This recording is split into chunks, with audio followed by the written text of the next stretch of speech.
இனிய காலை வணக்கம். மகதிஷ்டியின் தினம் ஒரு யோகா.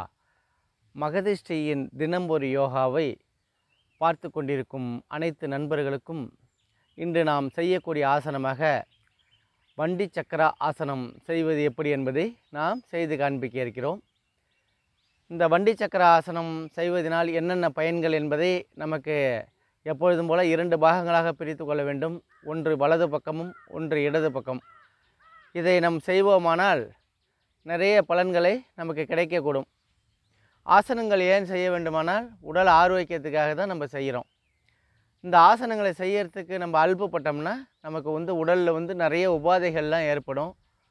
இன்றைக்கி காலகட்டத்தில் பார்த்திங்கன்னா அனைவருக்குமே சுகரு, ப்ரெஷரு இப்படி இருக்கிறதுக்கு காரணம் என்னன்னு பார்த்தீங்கன்னா, சுகர் நீங்கள் சாப்பிட்றதுனாலேயே சுகர் ஏறுறது கிடையாது.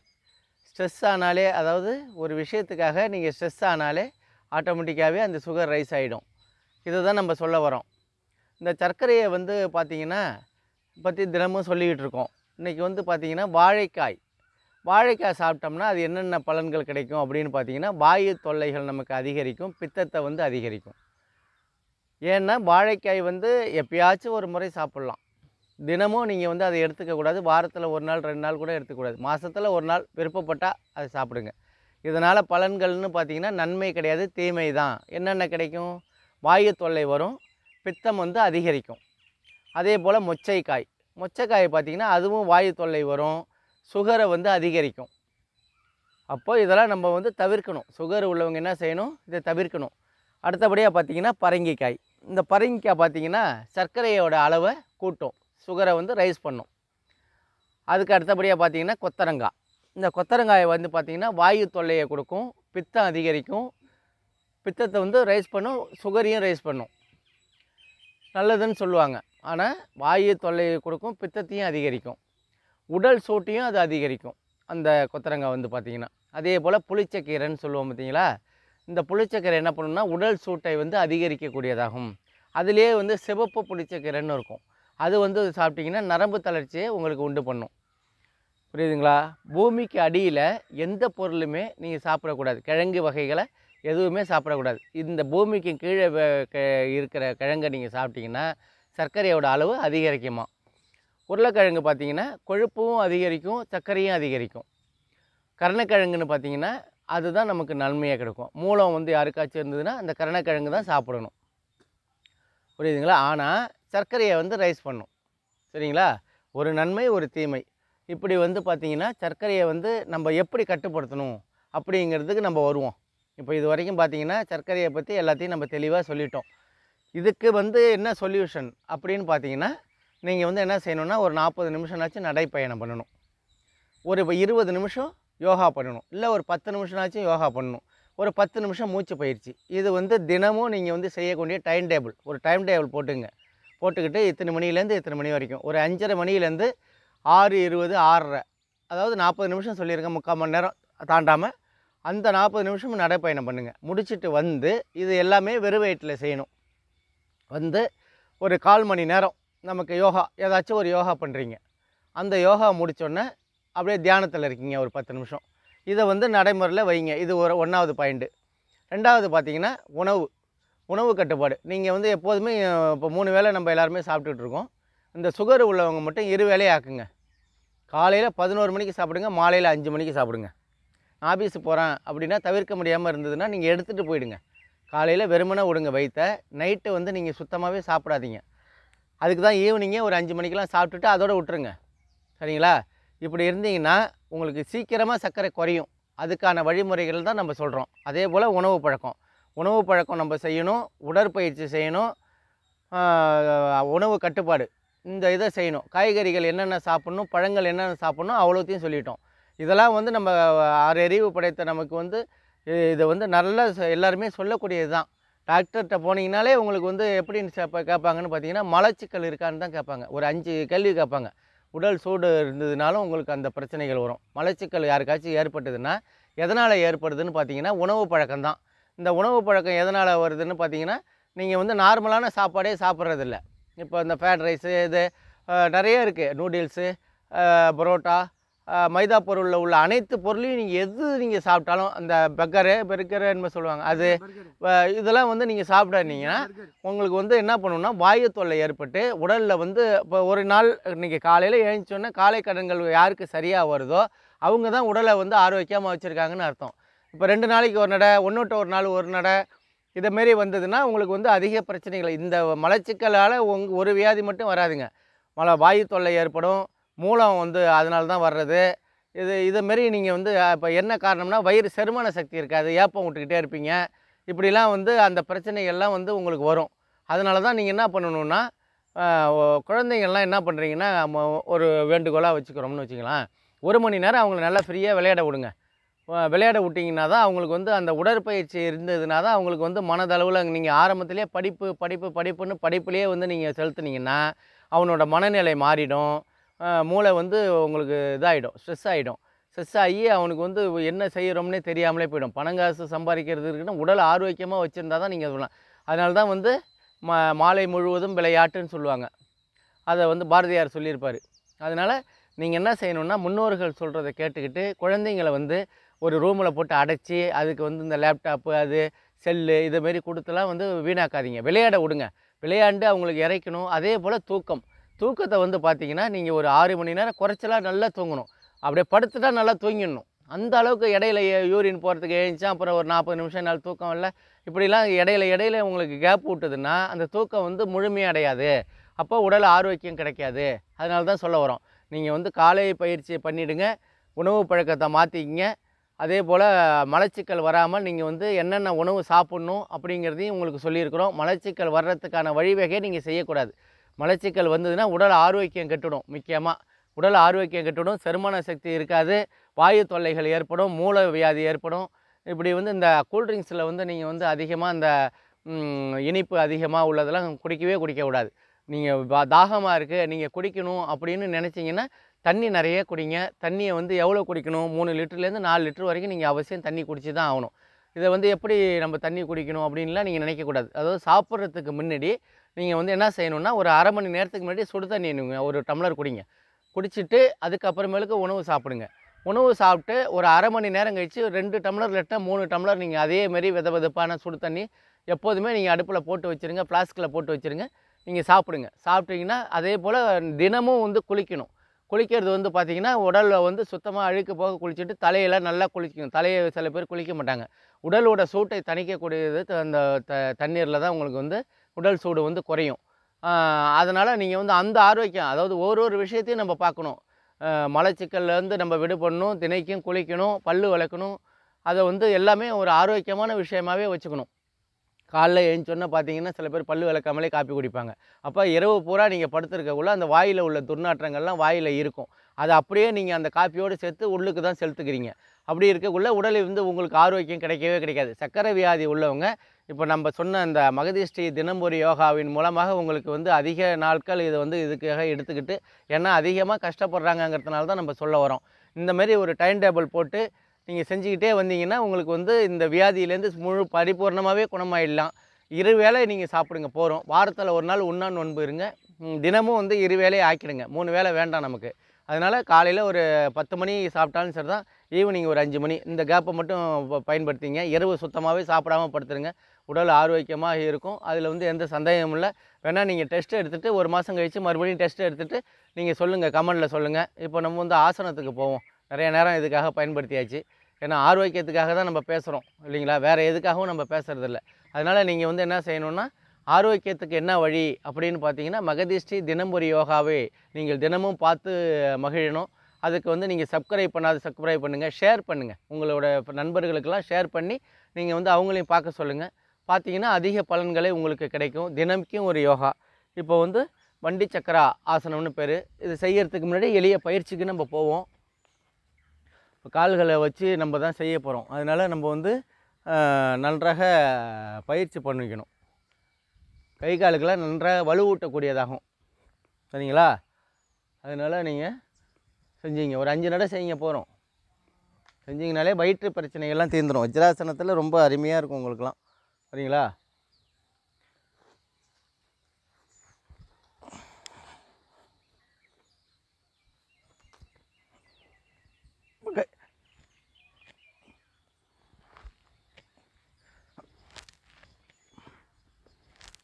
இப்படி ஒரு 5 முறை பண்ணிங்க. அதே போல்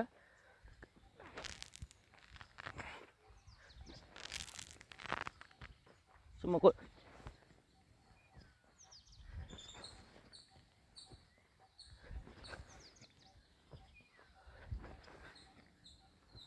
இப்படி பண்ணிக்கிட்டு கையை நல்லா இப்படி இறுக்கமாக வச்சிங்க. வச்சுக்கிட்டு அப்படியே லெஃப்ட் பக்கம் சுத்தமாக கழுத்து திரும்பிக்கணும். எண்ணிக்கை 1 3 4 5 6 7 8 9 10 11 12 13 14 15 16 17 18 19 20. நன்றி.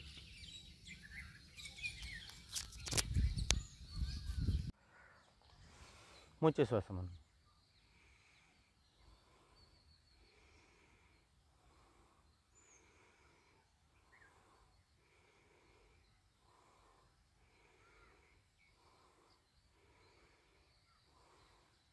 இப்போது நம்ம மூச்சு சுவாசம் பண்ணிட்டோம். இப்போது நம்ம வந்து இந்த வண்டி சக்கரா ஆசனம்னு பேர். இந்த வண்டி சக்கர ஆசனம் முதல் நிலைக்கு போயிட்டோம். இப்போ மீண்டும் நம்ம வந்து 2வது நிலைக்கு போயிட்டு அதுக்கப்புறம் நம்ம வந்து பலன்களை பார்க்க போகிறோம். அதனால் தினமும் நீங்கள் வந்து என்ன செய்யணுன்னா, இந்த ஆசனம் செய்யறதுக்கு பழகிங்க. உடல் வந்து அலுப்பு ஏற்படாமல் உங்களுக்கு இருக்கும். செய்யக்கூடிய விஷயங்கள் உங்களுக்கு தெளிவாக இருக்கும். சரிங்களா? அதனால் அவசியம் உணவு பழக்கத்தை மட்டும் மாற்றிட்டிங்கன்னா உங்களுக்கு ஆரோக்கியமாக இருக்கும். தேக பயிற்சி, யோகா பயிற்சி, நடைப்பயிற்சி இதெல்லாம் நீங்கள் செஞ்சுக்கிட்டு எப்பொழுதும் போல் நீங்கன்னு இல்லை, உங்களுக்கு மட்டும் நீங்கள் பார்க்கக்கூடாது. உங்களை சார்ந்தவங்களும், உங்கள் வீட்டு குழந்தைங்க, உங்கள் பெரியவங்க இவங்களுக்கெல்லாம் சும்மாவே உட்கார விடாதீங்க. சரிங்களா? இப்போ காலையில் இது ரொட்டேஷனாக இது ஒரு நல்ல ஒரு விஷயமாக நீங்கள் எடுத்துக்கணும். அதுதான் நம்ம சொல்ல வரோம். இப்போ 2ஆம் நிலைக்கு நம்ம போக போகிறோம். கருத்து எதுவும் சொல்ல மாட்டீங்களா? கருத்து என்ன கருத்து சொல்கிறோம், இன்றைக்கி தான் சொல்லிக்கிட்டு இருக்கோம். வந்துடும்.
எண்ணிக்கை 1 3 4 5 6 7 8 9 10 11 12 13 14 15 16 17 18 19 20.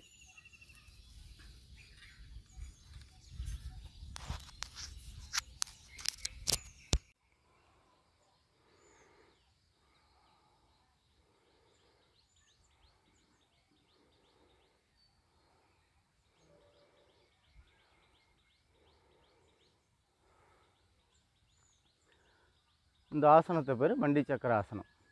இது வந்து என்ன பலனை கொடுக்குதுன்னு பார்த்தீங்கன்னா, முதுகு, புட்டம், இடுப்பு பகுதி இதெல்லாம் வந்து நன்றாக செயல்படக்கூடும். நமக்கு வந்து முதுகு தான் நமக்கு வந்து பலமே சொல்லுவாங்க. முதுகெலும்பு இல்லாதவன் அப்படிம்பாங்க. எதனால் சொல்லுவாங்கன்னா, அவன் வந்து எந்த ஒரு வேலையுமே செய்ய மாட்டான். வளையும் தன்மை ஏற்படக்கூடியது. முன்னாடியும் வளையலாம், பின்னாடி வளையலாம், சைடில் வளையலாம். இவ்வளோ இருந்தும் அதை வளைக்கிறது இல்லை. 5ல் வளையாது 50ல் வளையாதும்பான். அதனால தான் பழமொழி சொல்லுவாங்க, நீங்கள் வந்து ஆரம்பத்திலேயே ஒரு பயிற்சி நீங்கள் பண்ணாமல் அதாவது முதிர்ச்சி ஆனதுக்கப்புறம் காசு பணம் வச்சுருப்பீங்க, வீடு ஆரோக்கியமாக இருக்கும், குழந்தை செல்வங்க இருக்கும், பேரப்பேத்திக்க இருக்கும். இவங்களெல்லாம் கடைசி வரைக்கும் நீங்கள் பார்க்கணும்னா நீங்கள் வந்து ஓரளவுனாச்சும் நீங்கள் பயிற்சிலாம் பண்ணணும். நீங்கள் மருந்து மாத்திரையால் மட்டும் நீங்கள் வந்து வாழ்ந்துட முடியாது. அது ஒரு குறிப்பிட்ட காலம்தான் வாழலாம். அதுக்கப்புறம் பார்த்திங்கன்னா ஆட்டோமேட்டிக்காகவே ஏறும் இறங்கிடும். என்ன ஏறும் என்ன இறங்கும்?